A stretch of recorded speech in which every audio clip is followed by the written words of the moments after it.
اپنی آواز کو اونچا کرنے کے بجائے اپنے دلائل کو مضبوط کیجیے، کیونکہ پھول بادل کے گرجنے سے کبھی نہیں اگتے، ہمیشہ بادل کے برسنے سے اگتے ہیں۔ اگر ہم سے کوئی غلطی ہو جائے تو ہمیں ابلیس کی طرح دلیر نہیں ہونا چاہیے اور اس کی طرح اکڑنا نہیں چاہیے، بلکہ آدم کی طرح معافی مانگ لینی چاہیے۔ آپ کی عزت اور آپ کے اخلاق کی قدر بھی لوگ اس وقت کریں گے جب آپ کے پاس دولت شہرت ہو۔ اگر تم غریب ہو اور خوش اخلاق بھی کیوں نہ ہو تو لوگ آپ کی خوش اخلاقی کو آپ کی مجبوری سمجھیں گے۔ بڑی سے بڑی اور آسان فقیری یہی ہے کہ ہمیں ہر حال میں اللہ تعالیٰ کا فیصلہ قبول کرنا چاہیے۔ اللہ نے جو ہماری زندگی میں لکھا ہے اس کو قبول کرنا چاہیے۔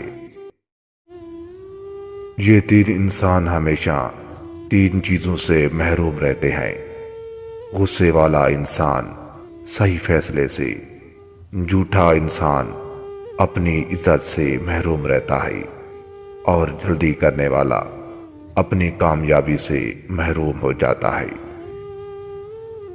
حریص ہمیشہ ایسی ذلت میں قید رہتا ہے، اس سے چھٹکارا نہیں پاتا۔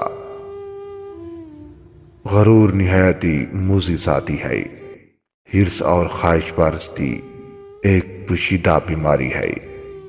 ہمیشہ پیٹ بھر کر کھانا طرح طرح کی بیماریاں پیدا کرتا ہے۔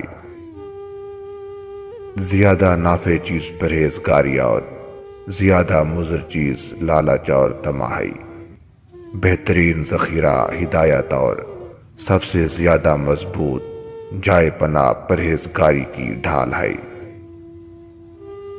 لالچ اور حرص سے بچتا رہے کہ بہت سے ایسے ہوتے ہیں کہ وہ ہمیشہ کے لیے کھانا کھانے سے روک دیتے ہیں۔